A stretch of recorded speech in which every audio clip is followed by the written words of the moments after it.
ব্যতিক্রমী করতে যাচ্ছে আর কি।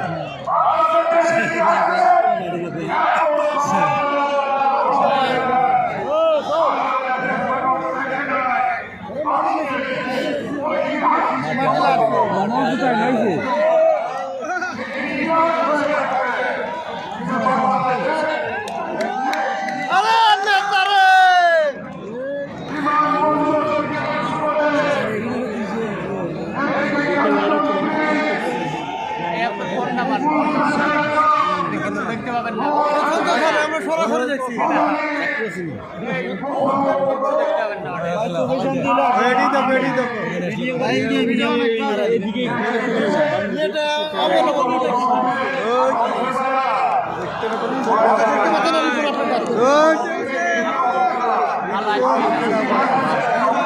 বাসে উঠছে তো বাসে উঠলো যে এটা ভুয়া ভিডিও, এটা ভুয়া লন্ডনের ওটা লন্ডনে